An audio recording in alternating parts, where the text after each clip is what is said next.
ನಮಸ್ಕಾರ. ನಾವಿವತ್ತು ಬರೀ 3 ಇಂಗ್ರೀಡಿಯೆಂಟ್ಸ್ ಯೂಸ್ ಮಾಡಿಕೊಂಡು ಸಿಹಿಯಾದ ಹಾಲೊಳಗೆ ಮಾಡೋಣ.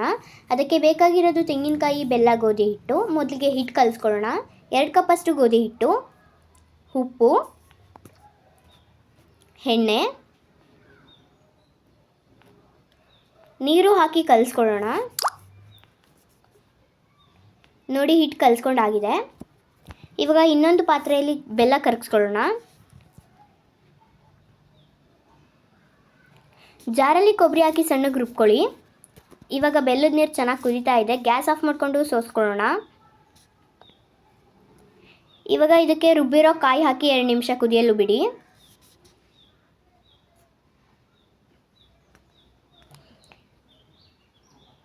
ಇವಾಗ ಇದು ರೆಡಿ ಆಗಿದೆ. ಒಂದು ಬಾಣಲಿಯಲ್ಲಿ ಎಣ್ಣೆ ಹಾಕೋಣ.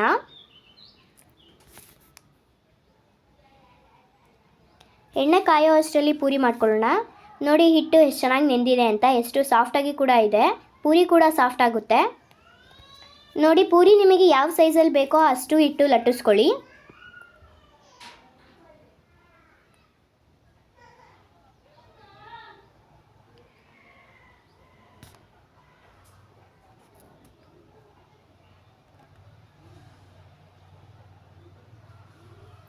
ಇವಾಗ ಎಣ್ಣೆ ಕಾದಿದೆ, ಪೂರಿ ಕರಿಯೋಣ.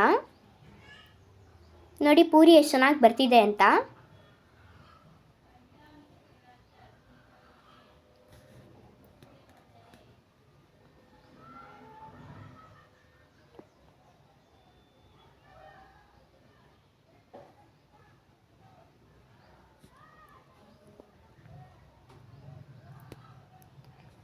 ನೋಡಿ, ಇವಾಗ ಆಗಿದೆ.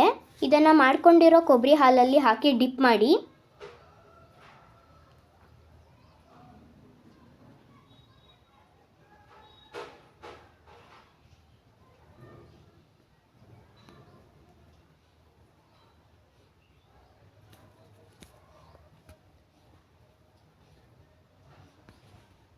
ತೆಗೆದ್ರೆ ಬಿಸಿಯಾದ ಹಾಲು ಹೋಳಿಗೆ ರೆಡಿಯಾಗಿದೆ. ನೋಡಿ, ಈ ಥರ ಇರುತ್ತೆ.